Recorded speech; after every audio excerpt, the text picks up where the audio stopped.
Tere ka minu poolt kõigile, et aitäh Svenile sissejuhatuse eest, et hakkame siis aga pihta.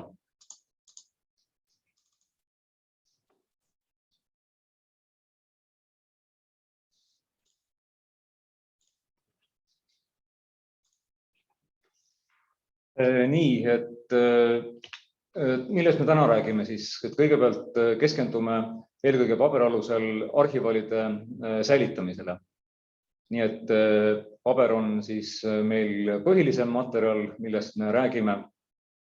Peatume paberi koostisel, dokumentide loomisega kaasnevatel ainetel, mis pabermaterjali sattuvad, nagu erinevad tindid, trükivärvid, templivärvid. Siis räägime kahjustuse tekkimise põhjustest ja klassifikatsioonist.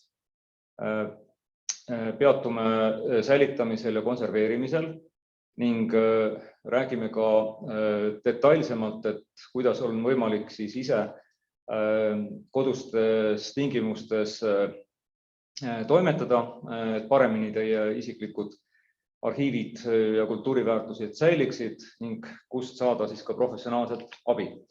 Et kõigepealt lühidalt meeldetuletuseks pisut veel paberist, millest on kindlasti palju ja piisavalt räägitud, kuid hästi lühidalt kordaks veel üle, et kuni siis 1844. aastani oli kasutusel ainult kaltsudest valmistatud paber ja kasutati siis linasest, kanepist, puuvilast kaltse. See paber on väga heade säilivusomadustega. Liimainetena kasutati tärklise jahu kliistrit, selatiini. See paber ei neela siis UV kiirgust ja kiud on hästi sellised tugevad ja pikad. Et alates siis 1844 hakati paralleelselt kaltsupaberiga siis valmistama ka paberit puidust ja puidupaberil olid need säilivusomadused ja kvaliteedi näitajad tunduvalt kehvemad. Kiud olid lühemad, sisaldas puidumass ligniini, tootmisprotsess oli märksa karmim, nii et mõjutati nii keemiliselt kui ka siis mehaanilisemalt tootmisprotsessiga paberi kvaliteeti. Lisaks võeti kasutusele odavamad liimained nagu kampol ja polüakrolaadid. Ja oluline on meelde jätta, et see paber juba üldjuhul neelas siis UV kiirgust ja muutus kiiremini appelisemaks ja loomulikult ka siis vananes kiiremini. Ja puidumassi paberi puhul siis on erinevaid klassifikatsioone. Me saame rääkida pleegitamata ja pleegitatud paberist, siis sulfit või sulfaatmenetlusega valmistatud paberist. Viimane neist on pisut parema kvaliteediga. Siis me tunneme mehaanilist, keemilist, termomehaanilist, termokeemilist puidumassi paberit. Näitena võib tuua ajalehe paberis on termomehaaniline puidumassi paber. Et see on üks kehvema kvaliteediga pabereid üldse. Kiud on väga lühikesed, kolletub valguse käes, sisaldab ligniini ja muutub kiiresti appeliseks. Ja võib öelda, et eriti harva kvaliteediga on sellistel rasketel perioodidel toodetud paber, nagu sõdade perioodidel või siis ka selle järgselt. Nagu näiteks väliseesti kirjandus, et kindlasti olete tähele pannud, et see on üsna halva kvaliteedilisel paberil trükitud. Et nad on siis appelised, rabedad, pruunikad ja seal esineb palju ka rebaseplekke. Nõukogude Liidu ajal liigitati trükkimiseks pabereid trüki, sügavtrüki, offset, illustratsiooni või kriidipaberiteks ja nende omadused olid siis normeeritud erinevate standarditega.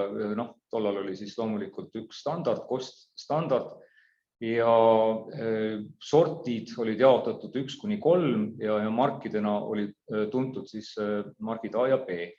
Näitena võib tuua offset paberi number 1, see oli siis mõeldud pikaajaliseks säilivusega siis trükiste jaoks. Kellel on sellist detailsemat huvi nende sel perioodil valmistatud paberite kohta, et siis võib ise lugeda Reiska kirjutatud projekt tuuleartiklite kogumikust, mis avaldati siis Rahvusraamatukogu poolt 2000. aastal. Et 20. sajandi teisel poolel siis hakati valmistama kloorivaba paberit, et olete võib-olla kuulnud sellist terminit, et need on siis paberid, mille siis kloorisisaldus oli 0,2 grammi 1 kilo paberi kohta. Samuti hakati tootma happevabasid pabereid, et need on siis paberid, mis ei sisalda vabasi happeid ja pH on neutraalsel või siis nõrgalt aluselise keskkonnaga, ütleme kuskil pH 6,5 kuni 7,5. Ja üleminek siis sellisele neutraalsele või nõrgalt leelisele puidumassi valmistamisele toimus siis 1980. aastate lõpus. Hakati lisama kriiti, kaltsiumkarbonaati, võeti kasutusele massiliselt juba ligniinivabad meetodid, lisati optilisi valgendajaid ja sünteetilisi aineid sinna juurde, et sellega siis oluliselt paranesid ka paberite säilivusomadused. Mõne sõnaga arhiivi püsivatest paberitest. USA tuntud Chemic Barrow initsiatiivil suudeti siis USA-s tootma hakata arhiivi püsivat paberit. Ja esimene publikatsioon sellisel paberil ilmus siis 1960. aastal, mis on toodud ka sellel slaidil ära. Ja esimene standard, mis siis kirjeldas arhiivi püsivate paberite nõudeid, oli samuti siis avaldati Ameerika Ühendriikides 1984. aastal, millele järgnes siis ka veel 1992. aastal uus standard, mis oli siis mõeldud nii publikatsioonide kui ka siis arhiivimaterjalide ja raamatukogu dokumentide publitseerimiseks ja trükkimiseks. Et tuntud standardid on ISO standardid 9706. See on siis nõuded dokumendi paberile ja püsivusele. Näiteks pH siis külma vee ekstrakti meetodil saadud mõõtmised peaksid jääma vahemikku 7,5 kuni 10. Seal on toodud nõuded aluselisuse reservi kohta, et kriit ehk kaltsiumkarbonaati sisaldus peaks olema vähemalt 2%. Samuti on toodud ära siis oksudeerivate ainete sisalduse nõue ja piir ning vastupidavus rebimisele. Ja pisut karmim standard, teine selline levinud standard on siis ISO 11108 ja seal on lisaks ära toodud siis sellele eelmisele standardile ka paberi kiuline koostis, et milline see peaks olema, et see peaks olema siis puuvilja, lina, kanepi või pleegitatud keemilise puidumassi või siis kõigi eelnimetatute segu ja ei tohi kindlasti sisaldada ligniini see paber. Ning oluline on ka siin vastupidavus kasutamisele ehk kulumiskindlus, mida määratakse siis murdetestiga. Ja arhiivi püsivale paberile on siis mõttekas trükkida selliseid väärtuslikke olulisi teoseid, dokumente ja eeskujuks võib tuua siis tuuleprojekti kultuuriväärtuste seisund Eesti suhtlemates raamatukogudes, mis avaldati siis 2000. aastal ja et siin on ära toodud ka siis piktogramm, mis on lõpmatuse märk ja ISO siis standard. Ja seda trükis siis väljaandmist toetas UNESCO ja Avatud Eesti Fond tollal. Kui rääkida paberi kvaliteedis, siis parimaid kvaliteediga pabereid on inglaste toodetud Vatmani paber, et see on ka väga levinud paber, millest olete kõik kindlasti kuulnud, et seal kasutatakse siis lina või puuvilla kaltse paberi valmistamisel ja liimistuseks on kindlasti želatin. Ja et just sellisele hea kvaliteetsele paberile trükkisid siis meie esiisad Tartu Rahu, et tõesti peab kiitma neid selle eest, et see oli väga hea valik. Kui rääkida kahjustuste klassifikatsioonist, et sellist ühissüsteemi ei ole. On väga levinud selline klassifikatsioon, kus jaotatakse siis kahjustused faktorite järgi, mis need on põhjustanud, on siis sisemised ja välimised tegurid. Samuti on kasutusel kahjustuste liigitamine keemilisteks, bioloogilisteks või mehaanilisteks. Mõnikord tuuakse eraldi välja siis niiskuse poolt põhjustatud kahjustused, mõned oreoolid, värvuse muutused või hallitus. Levinud moodus kahjustuste vaatlemisel on ka objekti jagamine osadeks, et võib jagada siis alusmaterjali kahjustusi eraldi vaadata või siis näiteks meedium, mis seal peal on, tindid, trükivärvid, et selline võimalus on ka. Ja meeles peab pidama, et kahjustused on alati esinevad kombineeritult ja samaaegselt. Need erinevad kahjustusprotsessid toimuvad ajas samal ajal. Ja siin slaidil on siis väga ilmekalt näha, et sisemised faktorid on kõik need, mis kaasnevad siis paberi enda tootmisega, paberi enda koostisained, liimained, tädisained ja lisaks siis kõik tehnoloogiaga valmistamisega kaasa tulnud erinevad ühendid ja lisaks siis dokument on alati sisaldab mingeid tekste, templid ja pitsereid, nii et need on kõik sisemised faktorid ja välised faktorid on kõik, mis väliskeskkonnaga eelkõige seotud, näiteks saasteained, õhuhapnik, ventilatsioon, suhteline õhuniiskus, valgustemperatuur, samuti inimese tegevus, kaasa arvatud ka konserveerimine. Et need on siis välised faktorid. Et kui nüüd rääkida keemilisest kahjustustest ja tuua mingeid näiteid, siis üks tüüpilisemaid kahjustusi on raudkallus tindikorrosioon. Ja selle ulatuse määrab siis eelkõige tindi koostisse kuuluvate raua siis ühendite sisaldus, et kui rauda need ühendid on liias, siis nad jäävad vabaks ja nad põhjustavad sellist aktiivset korrosiooni. Ja põhilised lagunemise protsessid on siis appeline hüdrolüüs, lagunemine siis appelises keskkonnas, õhuhapniku ja veeauru toimel, seda saab siis pidurdada neutraliseerimise abil. Ja teine selline levinud kahjustuse protsess on oksudeerumine. Et see toimub siis metallijoonide poolt põhjustatuna, see on radikaalmehhanism, tekib, kahjustamine võib olla suhteliselt kiireloomuline, nii et sellisel juhul on vaja kasutada antioksudante, näiteks kaltsiumfötaati.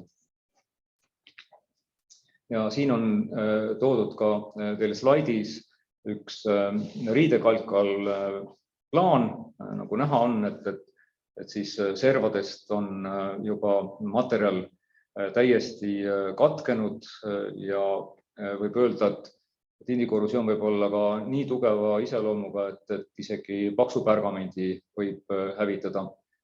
Ja sõltub lisaks siis eelpool nimetatud siis rauasisaldusele tindi sees ka paberi koostisest, tihedusest, paksusest, liimistusest ja kui paks see liimistuskiht on, säilitustingimustest loomulikult ja ka kasutamisest.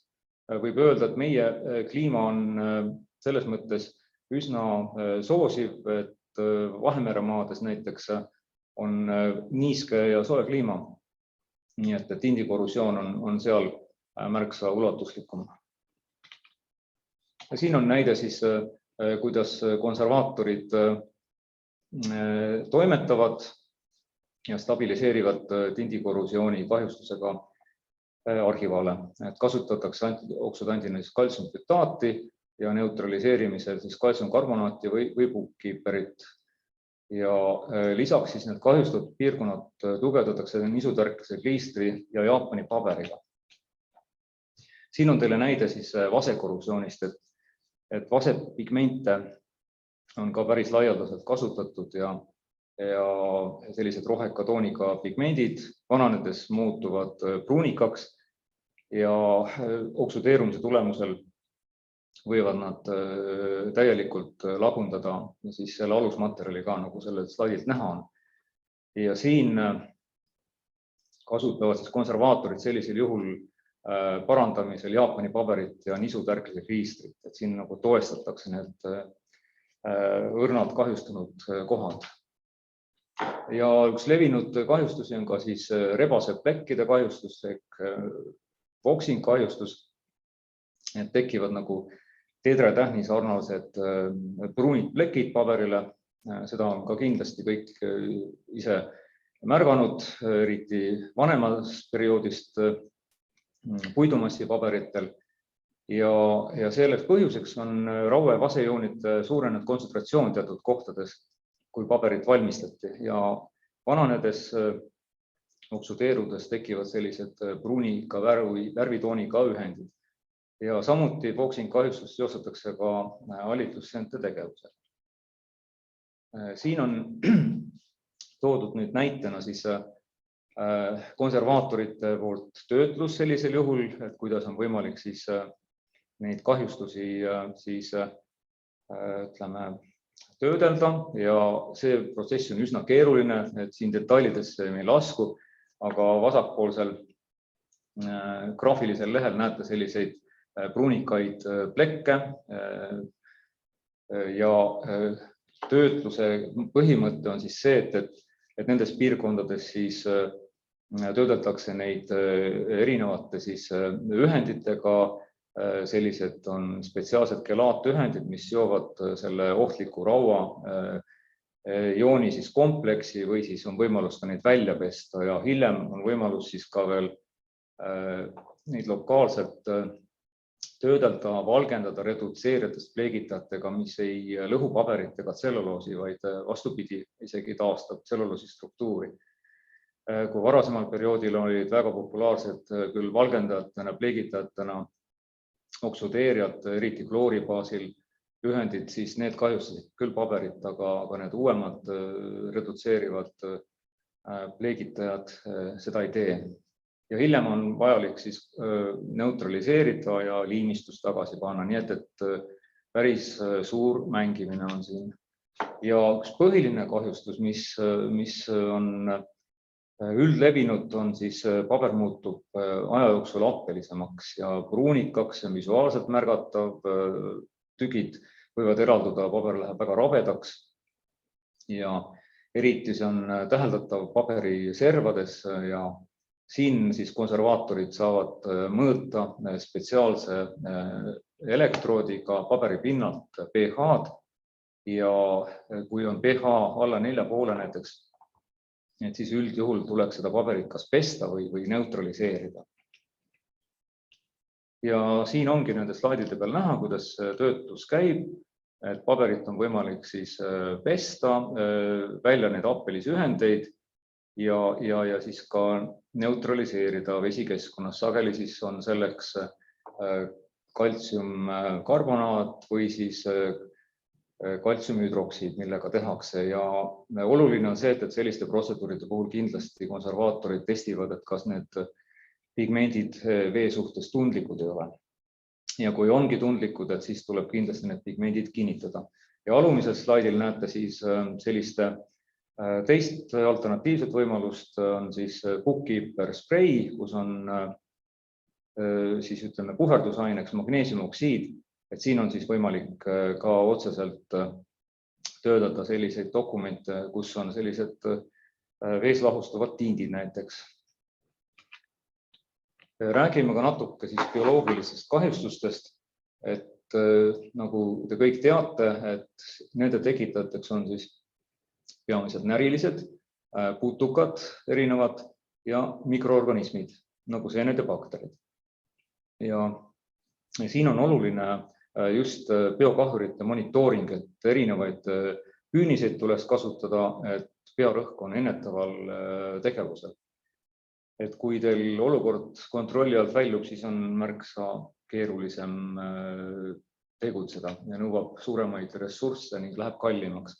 Tüüpilised näited ülevalsel slaidil on siis närilise kahjustus, allpool on siis putukate kahjustus ja tüüpilised on siis tuvastatavad isegi siin hambajäljed või siis on spetsiifilised sellised ümarad augud või mõnedel dokumentidel siis uurded, paberipuru, et see on tüüpiline, mida te sellistel juhtudel näete. Ja monitooringu abil saab siis kindlaks teha, kas putukad on probleemiks või ei ole ning saab ka tuvastada, kui suur see probleem on. Ja see annab teile siis võimalusi edasisi otsuseid vastu võtta, kuidas talitada.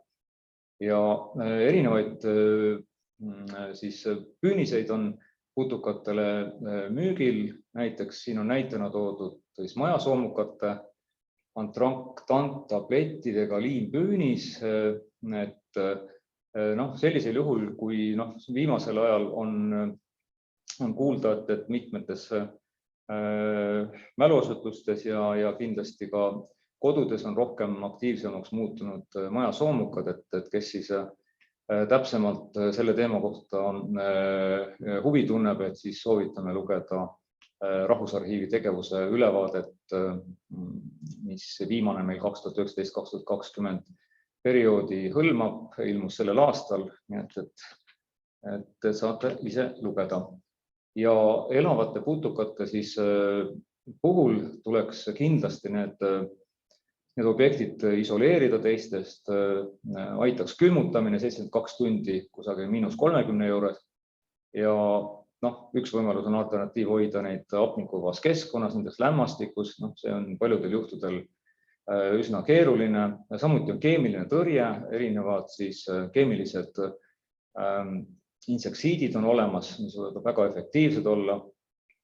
Aga kõige kindlam meetod on siis saata arhivalid, kui mäluasutustes on saabunud sellised väga suures koguses kahjustatud, hallitanud dokumendid, et gammakiiritusele võiks neid saata siis.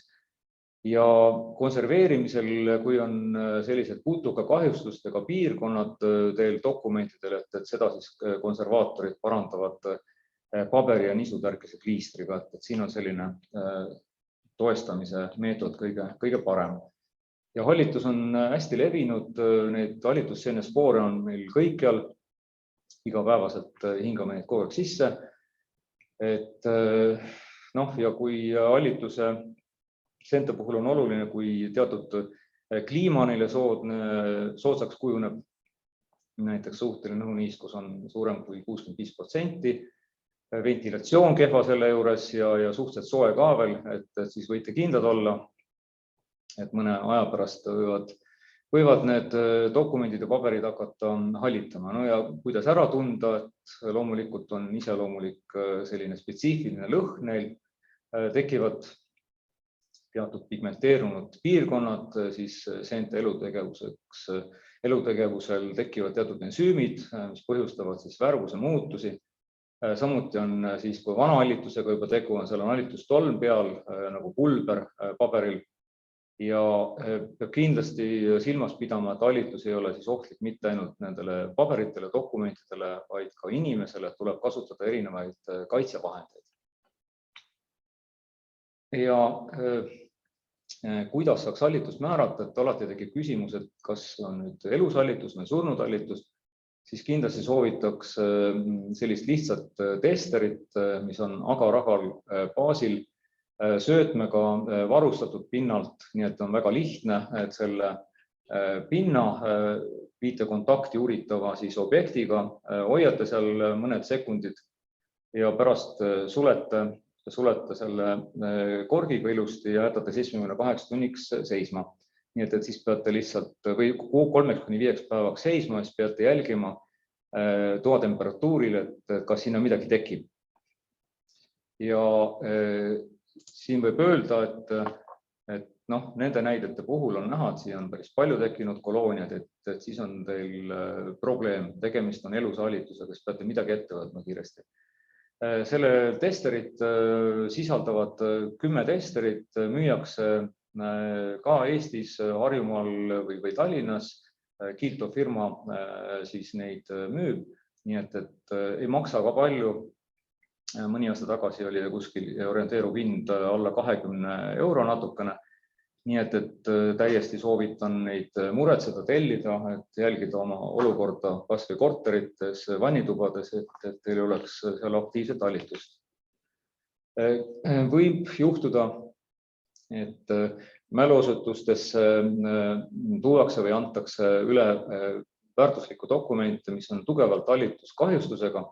Nii et sellisel juhul kindlasti soovitame saata need materjalid Sauvel tegutsevasse firmasse Scandinavian Clinics OÜ, Estonia OÜ, et ka elavate putukate puhul väga efektiivne ja nagu maailmateadlased on välja selgitanud, et kõige parem režiim on 12 kilo greid ja 6 tundi kiiritada, et selline doos tapab kindlasti juba ära putukad, putukate vassed ja ka hallitusseened.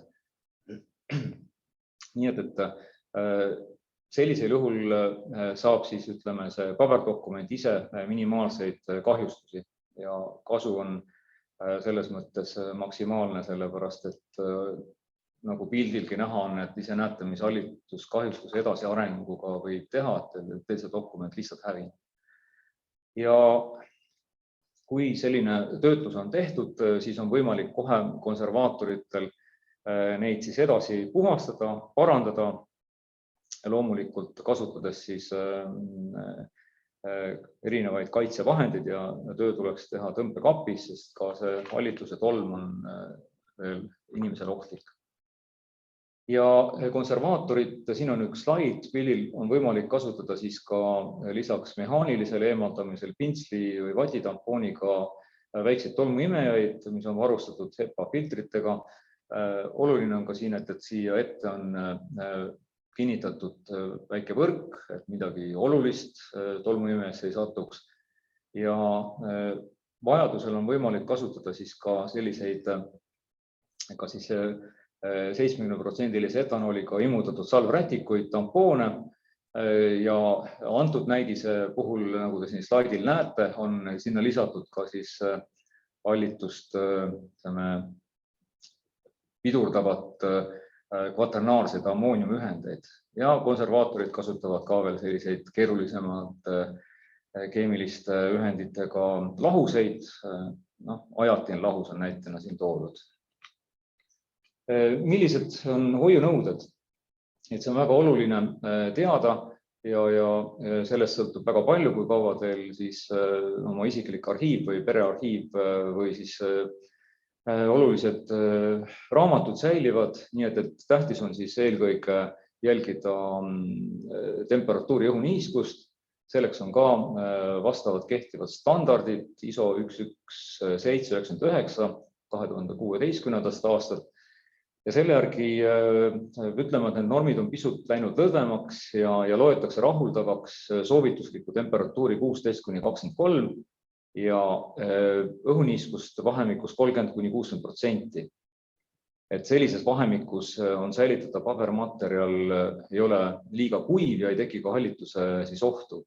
Ja meeles pidama, et mida kõrgema temperatuur, seda kiiremad on keemilised reaktsioonid, ka vananemise reaktsioonid, nii et siin kehtib reegel, et 10 kraadi tõusmisel siis kiirenevad keemilised reaktsioonid 2–4 korda. See on päris oluline kiirenemine. Ja nüüd me jõudsime sellisesse teemaplokki, kus me räägime, et mida on võimalik siis teil kõikidel ise kodudes ette võtta, teha. Et oluline on siin, et väldi dokumentide ja raamatute hoidmist keldris, pööningul, kuuris, veetorustike, küttekollete lähedal, garaažides. Paraku on väga suur hulk selliseid säilikuid sellistes kohtades hoiul, nii et see on väga suur riskifaktor, nii et seal ei ole stabiilne kliima ja see on väga ebasobiv hoiustamiseks. Ei ole kindlasti mõistlik oma kunstitaieseid ja dokumente raamatud hoida välisseintel. Seal on suuremad niiskuse temperatuuri kõikumised ja raamatu riiul võiks ka välisseinast olla kuskil 20 cm kaugusel. Ja suuremõõtmelisi raskeid raamatuid oleks väga tark hoida siis horisontaalselt väiksemaid kõvaköitelisi raamatuid võib aga hoida vertikaalselt.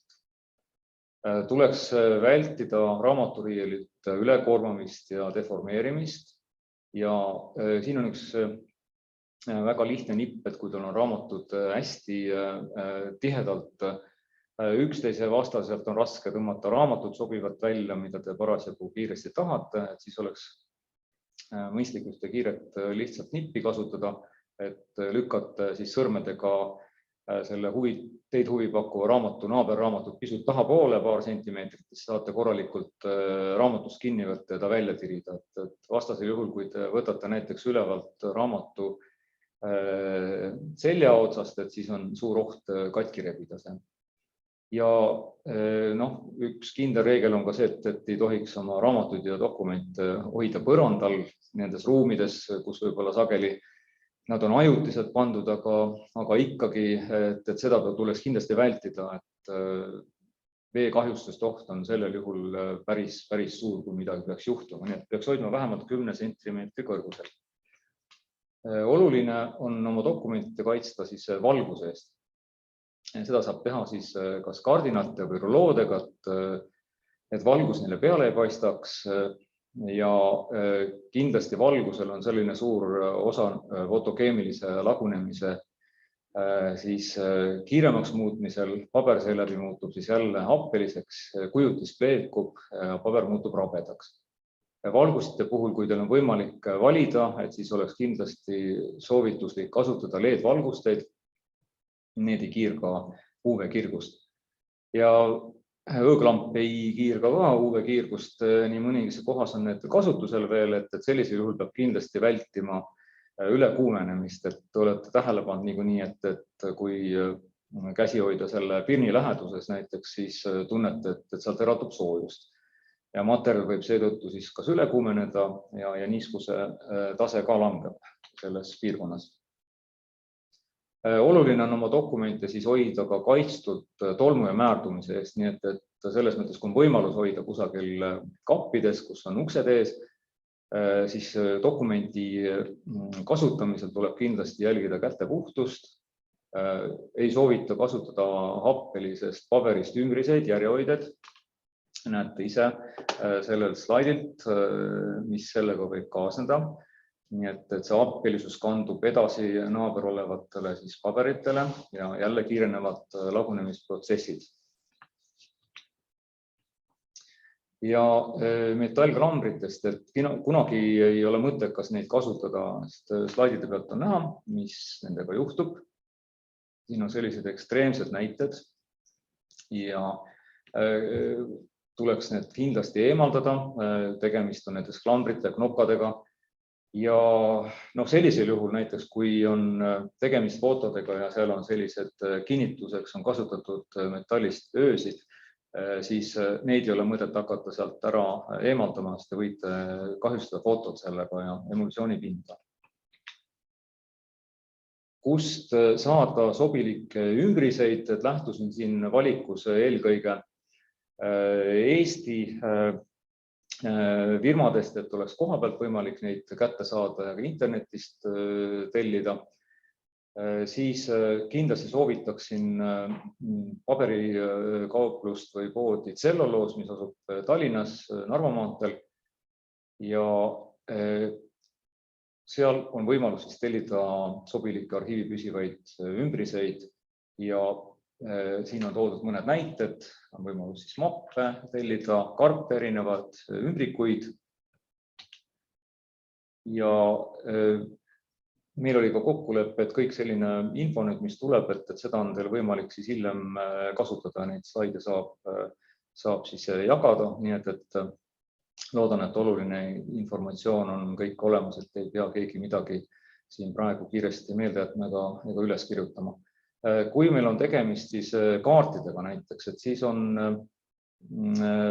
soovituslik väiksemaid kaarte hoida siis arhiivi püsivates mappides horisontaalselt ja kui on suurtemate kaartidega tegu, et siis tuleks hoida neid rullis. Ja rulli läbimõõt võiks olla ka 10 sentimeetrit vähemalt ja selle peale tuleks siis asetada rullis kaardile ka veel kaitseks valguse ja tolmu eest siis arhiivi püsivast materjalist paber. Ja siin on teil ka toodud ära, et selleks on täitsa hea sobilik paber, Jaapani paber Kitakata. Ja kui teil on olemas säilinud veel sellised vanad originaali ümbrised metallist, et siis on ka siin lihtne nipp, et rullige lihtsalt sellele kaardile originaalile peale siis kas või koopiapaberist vahelehed, et siis ei puutu nad omavahel siis metalliga originaal kokku, et väldite rooste kahjustusi sellega. Kui teil on graafilised lehed, et siis oleks mõistlik neid võimalusel hoida passepartouts ja passepartout ja aluspapp peavad ka vastama siis pikaajalise säilitamise nõuetele ja ei ole mõistlik liimida siis graafilisi lehti aluspapile, vaid kinnitada seda siis paberribadega. Nii et siin on ka toodud teil link jälle firmas siis Selluloos, kus te saate vajalikke materjale endale soetada. Ja mõne sõnaga puhastamisest, et ei ole kindlasti soovitav puhastamisel kasutada siis jäikade harjastega pintsleid, vaid ikka pehmeid ja tuleks vältida niiske lapiga siis puhastamist, et see võib kahjustada paberi pinda, mustust sisse viia või pigmente lahustada. Ja ära kunagi kasuta siis vett ja lahusteid ja teisi puhastusaineid. Tolmu eemaldamisel kaantelt ja sisuploki servadelt võib kasutada siis ka väikest tolmuimejat. Köide on siis selliselt kokku surutud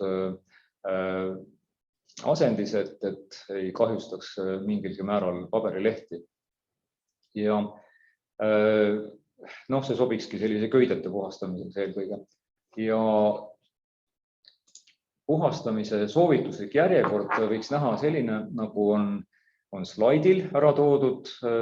Seetõttu soovitan ka teil iseseisvalt lugeda juurde siis Rahvusarhiivi juhist, arhivalide hoid, säilitamine ja füüsiline korrastamine. Et siin on toodud näpunäited ja järjekord, kust alustada siis köite, näiteks sisuploki puhastamine, mis suunas liikuda.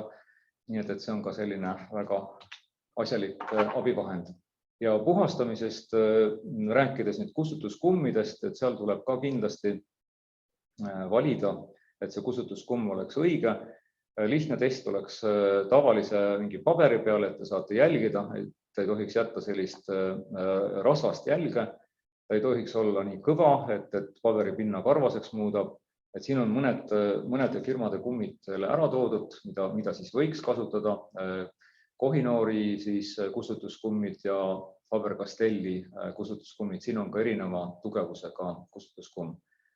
Ja mikrokiudlapid on üsna levinud suurtemate pindade puhastamisel ja tahmakäsnad, et need on siis sellised vulkaniseeritud kummist, et nende puhul on see pluss, et nad ei jäta sellist kummipuru sinna peale, ei sisalda väävlit, et kustutuskummide puhul puhastamisel tuleks kindlasti need pinnad siis ilusti ära puhastada ja eemaldada sealt kummipuru, sest see sisaldab üldjuhul väävlit ja see võib põhjustada siis paberi appelisust. Koos õhuniiskusega moodustub siis väävlisappe.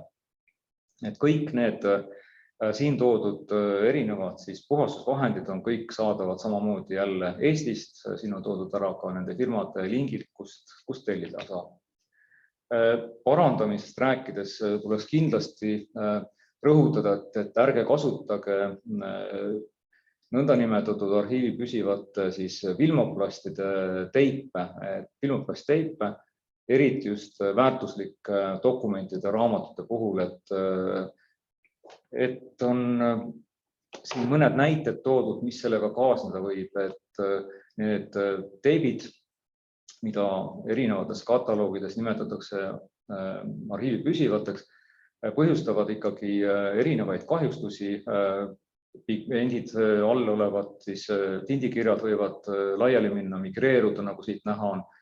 Samuti jätab teip sellise pleki, paber võib muutuda isegi läbipaistvalt ja nende eemaldamine on väga keeruline. Et spetsialistidelgi sageli ei pruugi see nii hästi õnnestuda, nii et kindlasti ärge neid väärtuslike materjalide puhul siis kasutada. Ainukene, mida saaks soovitada nagu ise parandamiseks, mis on ka müügil. Kahjuks küll on see Saksamaal Gabi Kleindorfer firmas, link on siin toodud, et see on Jaapani paberiga siis selline paberriba, mis on aktiveeritud, tähendab, mis on kaetud nisutärkese liimiga ja te saate seda väga lihtsalt aktiviseerida siis märjaks tehes, niiskeks tehes ja sellega on võimalik parandada, kui üldse seda iseseisvalt ise teha. Aga üldjuhul meie kui siis ütleme konservaatorid soovitame kindlasti selliste väärtuslike kas siis dokumentide, raamatute puhul kindlasti pöörduda spetsialistide poole, et seda ei ole mõttekas ise ikkagi teha, sest võib oskamatu tegutsemine põhjustada pöördumatut kahjustusi. Kindlasti me saa täna ka niimoodi mööda minna, et me ei räägi fotodest ja fotomaterjalidest. Et fotode puhul on kindlasti vaja kasutada kindaid, et ei tekiks sõrmejälgi, määrdunud emulsioonikihi kahjustamist. Ja üldjuhul reegel on selline, et originaalvormistuses fotod, kas on raamis, albumis, karbis, tuleks säilitada esialgsel kujul, kui see on võimalik. Ja vältida tuleks ka fotode liimimist ja kleepimist alusmaterjalile, et albumis saaks kasutada selle asemel näiteks fotonurkasid ja lahtised fotod võiks siis asetada sobivasse ümbrisesse või siis kasutada ka erinevaid paberilehti, panna selle vahele, vältimaks emulsioonikihi kriimustamist. Ja tuleb kindlasti vältida, et need emulsioonikihid ei läheks üksteisega kokku, et nad võivad kokku kleepuda ja emulsioonikihid võivad kahjustada saada. Ja puhastamisel tuleks kasutada õhupritsi, pehmet kuiva pintslit ja tagaküljel võib kasutada siis kas mikrokiud, lappi, tahmakummi või naturaalset kustutuskummi. Ja fotode hoiustamisel on kindlasti oluline siis kasutada arhiivipüsivaid ja PAT-testi läbinud ümbrismaterjale. Et PAT-testi puhul on siis meil tegemist sellise testiga, mille juures testitakse, kas need ümbrismaterjalid on inertsed fotokujutist tekitavate hõbeühendite suhtes. Ja kui te mingeid selliseid materjale tellite siin edaspidi ka, et siis on mõttekas seda kas küsida või uurida. Üldjuhul on ka nendel firmadel, kes pakuvad, on see ära toodud. Ja puhastamisel on toodud siis näide, siin on õhuprits, et kasutada minimaalseid töövõtteid, et igasugune mehaaniline puhastamine emulsioonipinnalt võib tekitada abrasiivseid mikrokahjustusi, nii et sellest võivad edaspidi saada suuremad kahjustused alguse, nii et väga hoolikas peab olema. Ja kasutada tuleks siis kindaid ja hoida fotot servadest. Ja kujutise vaba pinna tagakülje puhastamisel võib kasutada siis paberi puhastamisel kasutatavaid töövõtteid, samu vahendeid, peab lihtsalt jälgima, et fotokujutise pind ei saaks kahjustatud. Ja tagakülje puhastamisel peaks siis foto olema asetatud mingile pehmele materjalile, siledale alusele, et puhastamise käiguks ei tohiks liikuda aluspinna suhtes ja keha raskusega ei tohiks ka survestada fotot. Ja üldjuhul siis eemaldatakse vaid lahtine mustus ning puhastamine võetakse ette juhul, kui on oluline informatsioon, tekstid või mingi muu info ei ole loetav või on varjatud. Ja kõikide varasemate paranduste eemaldamiseks ka näiteks, kui teil on väärtuslikud fotod, siis on mõistlik kindlasti spetsialisti poole pöörduda. Ja siin on toodud ära siis mõned puhastusvahendid, millest oli ka juba eelpool juttu. Ja mõne sõnaga fotonurkadest veel ka, et fotonurkade puhul tuleks kasutada arhiivi püsivaid polüpropüleenist fotonurkasi, nagu näiteks firma siis Herma tooted. Ja vahelehed on väga olulised siis just asetada albumitesse, et vältida siis emulsioonikihtide kokkukleepumist. Ja siin on ka samamoodi jälle firma Tselluloosi poolt siis pakutavad siidipaberit võiks kasutada, mis on läbinud ka PAT-testi. Ja fotode kirjeldamisel siis tuleks kindlasti kasutada pehmet harilikku pliiatsit. Kui on klaasnegatiividega tegu, siis tuleks lahtise tolmu ja mustuse eemaldamiseks kasutada emulsiooni poole pealt siis kummipritsi, vastasküljelt siis pehmed pintslit, mikrokõudlappi ja vajadusel siis plekkide eemaldamiseks etanoli vesilahust, siis etanoli veesuhe 50-50. Ja terved siis klaasnegatiivid tuleks asetada siis 4 klapp ümbristesse ja paigutada vertikaalselt siis arhiivi püsivast materjalist karpi. Ja et need karbi sees siis ei liiguks need klaasplaadid, siis on võimalus siia tekitada siis arhiivi püsivast lainepapist ka erinevaid panuseid, et ta ei liiguks seal ja voolerdamisel võib kasutada lisaks lainepapile ka siis vahtplasti, mis vastab samamoodi arhiivi püsivusnõuetele. Ja mõne sõnaga ka plastikalusel fotomaterjalidest, et võivad olla siis meil mustvalged värvilised negatiivid ja positiivid, neid võiks mõlemalt poolt õhuga puhastada ja seejärel isopropanooliga emulsiooni vastasküljelt. Ja ainult juhul, kui on mingite plekkidega tegemist, et siis hästi õrnalt ka emulsiooni kihi poolt isopropanooliga. Nii et neid ka müüakse ja võimalus siis ka isegi neid soetada apteegist. Plastikalusel siis fotomaterjalide säilitamiseks sobivad läbipaistvad polüpropülonkilest ümbrised, erinevad kiletaskud. Nii et jälle külastage siis tselluloosi kodulehte, sealt leiate endale sobilikud materjalid ja ümbrised. Üldjuhuna nüüd reeglina võib öelda, et mis on siis mittesobilikud ja mis on sobilikud ümbrised. Et mittesobilikud on kindlasti tselluloosacetaat, tselluloosnitraat, poluviinatsetaat, poluviinilkloriid, kloori ja plastifikaatoreid sisaldavad plastikud. Ja sobilikeks võib pidada polüester, polüetüleen, polüpropüleen, polütetrafluoroetüleen, polümetüülmetakrülaat ehk pleksiklaas.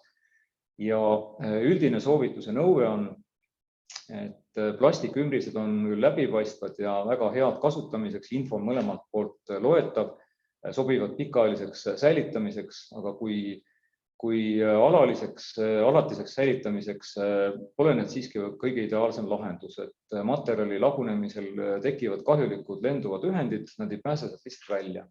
Tekib nõndanimetatud vanandamiskambri efekt, et arhiivi püsivad paberümbrised on seetõttu paremad, nad lasevad hingata ja ei ole hermeetilised ja kahjulikud ühendid pääsevad ümbrisest teatud määral välja. Digitaliseerimisest nii palju, et see on tõesti üks parimaid meetodeid, mida kasutada just nendest enim kasutatavatest, mis on väga kehval kvaliteedil materjalil ja mis on väärtuslikud ja säilivad, et kas on fotod, kunstitaiesed, dokumendid, et kindlasti oleks mõistlik teha digikoopia ja originaali siis hoida arhiivi püsivas ümbrises ja kasutada vähem. Ja koopia kasutamine ja eksponeerimine aitab kaasa loomulikult siis originaali enda ohutumale ja pikemaajalisele säilimisele. Ja seetõttu on siis digiteerimine väga soovitatav. Ja lõpetuseks siis mõned abimaterjalid, soovitused, kus leiate siis iseseisvalt abi. Nii et internetis leidub neid õige mitmeid. Näiteks on Postimehes avaldatud, siis on Eesti Vabaõhumuuseumi erinevad soovitused, mida pabermaterjalide hoidmisel teha, aga kindlasti tuleks nagu igal pool muus infoväljas praegu olla piisavalt tark ja orienteeruda seal, sest see võib leida ka väga kummalisi soovitusi. Nagu näiteks siin näitena, mis on toodud, mida kardavad siis raamatud ja kuidas neid õigesti säilitada. Seal näiteks soovitatakse parandada filmoplastteibiga. Õhuniiskus peaks olema vahemikus 60–65, et kui on kuiv, siis tuleb kasutada kohe õhuniisuteid. Et nagu me juba eelnevalt siin rääkisime, et sobilik paberile on 30–60 õhuniiskust. Ja isegi on nii kaugele mindud, et siin soovitatakse isegi paberit pesta sooja vee ja seebiga. Hallituse eemaldamiseks soovitatakse kasutada formaliini, putukate hävitamiseks tuleks asetada raamatud kuuma kohta või külma kotti ja nii edasi. Ja Soovitan kindlasti siis tutvuda arhiivimaterjalide kahjustuste atlasega, mis on siis koos Eesti Rahvusarhiivi ja Läti Rahvusarhiivi ning Briti kolleegidega välja antud atlas, siis Kurmo Kontsa Anu Leppa raamatukahjustuste atlas, samuti Joel Leisi fotode kahjustuste atlas, Kurmo Kontsa arhivalide trükiste säilitamine, siis Rahvusvahelise Arhiivinõukogu koostatud eksponeerimise juhis, Rahvusarhiivi juhised, siis arhivalide hoid, säilitamine, füüsiline korrastamine ja veekahjustustega arhivalide käsitsemine, samuti siis Image Permanence Institute'i siis säilitustingimuste tabel, samuti siis Rahvusarhiivi originaalfotode eksponeerimine näitustel juhis, Kadisika klaasnegatiivide säilitamise juhend, MTÜ Eesti Fotopärand, Meri-Liis Roosalu albumid korda, see on siis Tallinna Linnamuuseumi õppevideo ja samuti Meri-Liis Roosalu magistritöö fotokogu säilitamine muuseumis, mis on ka kergesti leitav. Ja Kadisika artikkel siis ajakirjas Pööning aastal 2018, kuidas kodustes tingimustes vanu fotosid säilitada, koduse fotokogu korrastamisest, ka väga hea artikkel. Siis meie kolleegide Eesti siis Vabaõhumuuseumi konserveerimis-digiteerimiskeskuse Kanuti video digiteerimisest, klaasnegatiivide digiteerimisest ja lisaks leiab veel palju kasulikku lugemist siis fotode kohta eelkõige MTÜ Eesti Fotopärandi kodulehelt. Nii et minu poolt oleks nüüd kõik. Ma loodan, et ei ole väga väsinud sellest monotoonsest jutust. Nii et annan üle siis Svenile, kes siis peab asja edasi. Nii, suur tänu Jaanile. Ma loodan, et kõigil oli põnev. Usun, et kõigil oli põnev. Vähemalt mina küll. Nii, loodan, ma jätkuvalt kuulda. Mina sain küll natuke inspiratsiooni oma kodus nüüd perefotoalbumi edasi üle vaadata ja natukene nagu mõtestada, kuidas seal asjad on. Nagu Jaan siin vihjas ja nagu mina alguses unustasin öelda, siis jah, et slaide me kõigile jagame, samuti ka lindistust, et oleks võimalik siis seda veel järele vaadata või need, kes siis täna osaleda ei saanud, siis ka hiljem järele vaadata. Nüüd on siis võimalik küsimusi küsida Jaani käest, mõned on siin sellesse chati tekkinud, ma kohe tegelen nendega, vaatan neid, aga kes veel ei ole küsinud ja küsida tahab, siis tuletan meelde, et saate siis nagu chati kaudu kirjutada oma küsimuse või siis käe tõsta, siis ma saan teile ka mikrofoni lahti kirjata või omalt poolt lahti kirjata ja siis te saate ka oma häälega küsida. Nii, aga mõned küsimused nagu öeldud juba on ja siis ma kohe otsin nad ka kätte. Kuidas oleks võimalik kodustes tingimustes puhastada või säilitada näriliste poolt kahjustatud või hallituskahjustustega paberdokumente? Kuidagi just nagu ma ütlen, et see gammakiiritus on paljudele natuke liiga keeruline korraldada, aga kas on nagu mingeid mõtteid, mida siis nagu tõesti koduste vahenditega saaks ära teha?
Vabandust, vahepeal siin peale heli ära vaatad näiteks.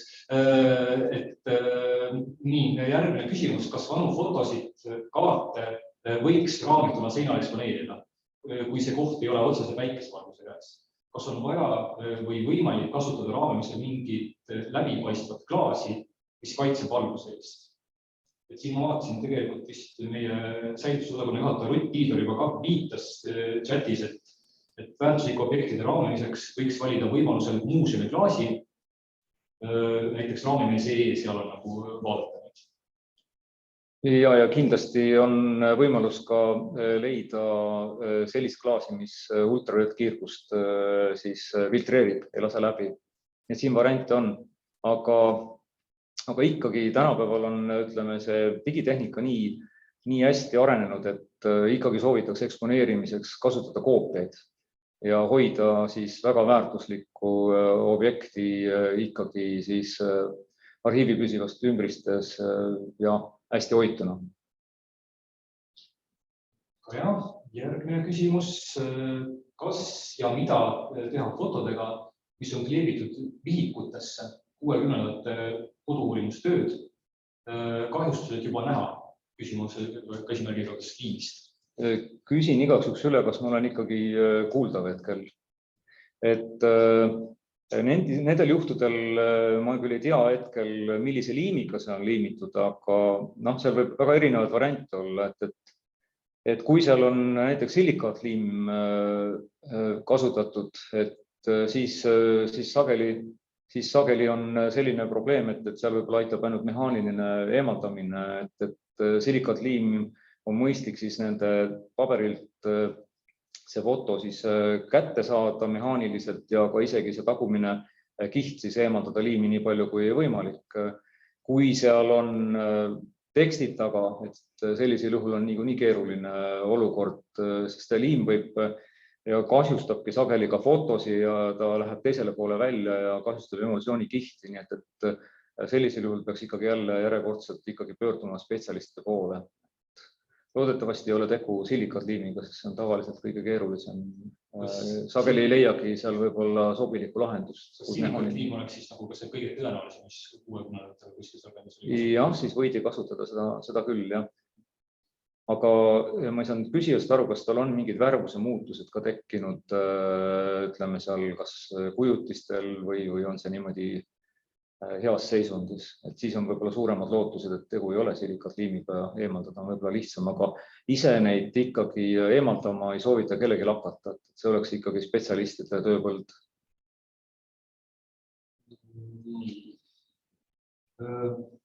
Kuhu soovitate anda väga vana raamat konserveeritud, kuidas seda teha? Siin sa nüüd lõpupoole veel jõudsid, eks neid kohti ette lugeda. Ja need ongi kõige paremad konserveerimiskeskused, kus on heal tasemel spetsialistid. Ühe ma vist jätsin nimetamata kogemata, on ka veel Tallinna linnaarhiiv, nii et ka seal on konservaatorid. Ja need on ka kõik kohad, kus siis nagu inimene tänava pealt saab teenust sisse osta? Enamasti ja, aga kindlasti leiate nende kodulehtedelt kontaktid, et rääkige enne läbi, kui kohale lähete, et asi oleks kindel. Kõikidel võib olla kiire aeg, koroonaolukord, kuidas keegi, mis kujul praegu töötab koha peal ja võib olla ka selliseid keerulisi tööülesandeid nagu Rahvusarhiiviski vähemasti meil Tartus on, et valmistame mitut digiprojekte ette, nii et meil on käed väga tööd tegemist täis, nii et seetõttu on mõistlik läbi helistada või kirjutada. Kui jõudsin sinna, kus tuli kõik need teatud meile, et kui mikrofon parasjagu väljas oli ja oligi, siis ma saan aru ka muuseas selle ajal, kui sa esimesele küsimusele vastasid, et äkki sa võid selle veel kokku võtta kiiruga, kuidas siis nende näriliste ja hallituskahjustustega dokumentidega ümber käia koduselt. Hästi, et sain siin informatsiooni, et esimene küsimus ei olnud ikkagi selles mõttes, et mikrofon on väljas olnud, väga mõistatuslik, kuidas ta välja läks, aga see selleks, et ma siis kordan, et siin oli juttu mida sellisel juhul teha, kui teil on putuka kahjustusega siis dokument, et üldjuhul putuka kahjustused võivad olla väga sellised tõsised, et paber on väga kahjustada saanud ja siin tavaliselt parandamise meetodid, nagu sai räägitud rebendite kinnitamisel, võiks siis seda Repatex teipi kasutada, see on ainukene, mida ise võib-olla kasutada võiks, aga ikkagi putuka kahjustuse puhul ma soovitaks samamoodi spetsialistide poole pöörduda, et oleks asi kindel. Nii, tuleme tagasi fototemaatika juurde. Kuidas käituda diapositiividega lindiga? Suhteliselt lai küsimus, aga ma eeldan siis just nagu ka säilitamise poole, et kuidas selliseid asju kõige paremini hoiustada. Ma võin öelda, kas ta mingi suures lindirullis või ta mingi tükkidena, aga mida teha? Sellisel juhul ma põrgataks ka selle palli meie Rahvusarhiivi, filmiarhiivi spetsialistide poole, et võiksin nimeliselt Kadi Sikat pakkuda praegu, kellele võiks siis kirjutada või siis kodulehelt leiate siis vastavate spetsialistide kontaktandmed. Nii et kuna alguseski sai rõhutatud, et oleme eelkõige keskendunud pabermaterjalide peale, nii et seal on selline, kuidas öelda, spetsialistide hulk ja võimekus ilmselt palju parem, nii et soovitan pöörduda filmiarhiivi poole. Aga üldjoontes võiks loogika olla sama, mis sa siin juba natuke näitasid nende plastika alusel fotode, nende negatiivilinkide puhul ja nii edasi, et võiksid olla selles mis on polüpropüleeni. Ja üldjuhul, kui on näiteks diapositiivid, kus on raamitud ja seal ei ole teil mingit märgistust või olulist informatsiooni kirjutatud, et siis on ka soovituslik võtta siis need plastikümbrisest need diapositiivid välja ja panna siis polüpropüleenist näiteks kileümbriste vahele. See on arhiivi püsivad, mõlemad poolt jälgitavad. Need on suhteliselt mugav ka sealt välja võtta vajadusel. Nii, milles seisneb Jaapani paberi olulisus, et seda kasutada soovitatakse? Jaapani paber on ajalooliselt juba välja kujunenud spetsiaalne paber, mida tehakse siis kohalikest taimedest. Need on hästi pikakiulised, väga tugevad ja Jaapani siis, firmadel on pikaajaline traditsioon toota siis Euroopa jaoks just konservaatoritele ja säilitajatele selliseid spetsiaalseid pabereid. Nii et selle tõttu soovitame Jaapani paberit, et see on üldlevinud konserveerimisvaldkonnas ja väga pika traditsiooniga väga hästi ennast tõestanud. Et lihtsalt parim paber. Jaapani paber, kas ta on mingi selline suur üldnimetaja, kas seal on palju erinevaid paberisorte all või on see ongi hästi konkreetne? Väga palju on erinevaid paberisorte, et seal peab kindlasti eristama, et milline on siis toestamiseks hästi õhukene paber, mida on paari grammine ainult, mida saab panna tekstide peale, et tekstid oleksid loetavad. On selline paranduspaber või siis mingite puudolevate kohtade täitmiseks paber, need on väga eritooni, nad on ka erinevate siis pH-dega, et ka säilitamise seisukohalt on mõnikord väga oluline just, et alati ei ole selline neutraalne aluseline kõige parem variant, kui meil on näiteks albumiinfotod, et siis võibki nõrgalt appeline olla. Nii et seetõttu on võimalus valida neid pabereid ja see sortiment on tõesti hästi lai ja väga paljud firmad nii otse Jaapanis kui ka siis Euroopas pakuvad väga erinevaid sorte pabereid. Rutt Tiidur jagas meil siin chatis renovaatumist artiklit Jaapani paberi kasutamist Joana Laidmaa käest. Praegu on näha veel üks küsimus. Esimesed värvifotod kaotavad oma värvid. Kuidas säilitada? No siin ilmselt mina pole kõige parem spetsialist sellele küsimusele vastama, aga loogiliselt võttes ei oska siin muud kõigepealt soovitada, et need võiks digiteerida kiiresti. Et kuna värmumuutused toimuvad ajas pidevalt edasi, nii et aga olukord selles mõttes paremaks ei lähe ja kahjuks on mõningad materjalid ja see tootmisprotsess selline, mis ajale ei peagi vastu. Nii et ainuvõimalik ongi teha nendest koopiad, mis on ajas püsivamad. Nii et ma ei oska praegu hetkel muud küll väga soovitada. Ega ma saan aru ka, et ega seal nagu ümber pöörata midagi ei saa ja Ei saa, ütleme nii, et need ei ole kindlasti sõnad, mida kodukasutuses nagu üle võtta, aga minu arust arhiivis ka hoitakse sellist värvifotosid üldse nagu mingi miinuskraadide juures. Ja, säilitamine on oluline. Sügavkülma panna, aga et see ongi, see näitab, et tegelikult kodutingimustes on sul päris raske luua olukorda, kus see värvid ei kaotsa. Nii, mida teha juhul, kui värvifoto on albumis kiletasku külge jäänud? Siis foto on kile külge kleepunud. No jah, see on jälle keeruline juhtum. Jah, et ikkagi, kellel on suuremad kogemused fotodega, ütleme siis tegelemisel ja eelkõige soovitakse jälle teave saamitamiseks pöörduda filmiarhiivile, sest kujutan ette, et nendel on ju väga suured fotokogud ja neil on selliseid probleeme eelnevalt ette tulnud.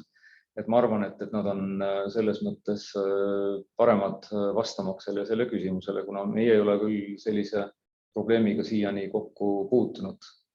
Et see on väga selles mõttes ohtlik, et selle jõuga lahti kiskumisel võib emotsioonikiht kannatada saada, nii et soovitame pöörduda siis Rahvusarhiivi filmiarhiivi. Ja mul endal kohe sellega haaku ja ma kasutan ka võimalust korra ühe küsimus ise ka küsida, et just nagu need sellised vanad kileümbrised ja nii edasi, et ise ka siin olen just läbi vaatamas mingeid vanaisad pabereid ja kus seal on kohati tegelikult sellised suhteliselt uued printerist välja lastud dokumendid, aga on võetud mingid vanade nõukoaegsete kaante vahel ja siis on nad põhimõtteliselt täiesti nagu üheks tükiks kokku kleepunud. Et kas koduste vahenditega on võimalik kuidagi need normaalselt selliselt lahti saada, et see tint ei jää nagu sinna valele paberile külge? Et on seal mingeid lihtsaid võtteid? Sama vastus kõlab jälle sellepärast, et kuna me näiteks kas või praegu valmistame digiprojekti ette ja need materjalid on siis üliõpilaste isikutoimingud aastast 1918–44 ja meil on mitmel korral see probleem tulnud ja on kokkukleepuvused ja asjad, et sellisel juhul ka kindlasti peaks pöörduma konservaatorite poole. Meil on mõningad võimalused raudselt, et kasutada siis sellist niisutuskambrit Corretexiga, mis kindlasti väldiks erinevate tintide pigmentide laialivalgumist ja laseks selle materjali lõdvaks, on võimalus eraldada üksteisest ja me saame kasutada ka veel konserveerimises keele, et keelide puhul on ka see võime, et vanad sellised kokkukleepunud, kas eelnevad parandused või mingil muul põhjusel kokkukleepunud lehti on võimalus keelide abil siis eraldada. Et seda ei soovita ise ikkagi tõmbama hakata. Okay. Seda ma kogesin jah, et ei ole kõige parem tulemus, kui ise tõmbama. Õnneks on oluliselt dokument. Nii, aga tundub, et praegu rohkem küsimusi tekkinud ei ole. Ehk siis võib täna suure tunni vist kokku tõmmata. Suur tänu siis Jaanile täna meile rääkimast. Suur tänu kõigile kuulamast. Loodan, et olete siis ka 6 aja pärast jälle meiega samal lainel. Ja siis võibki on teadmist teiega selle ajani hüvasti jätta. Suur tänu. Aitäh.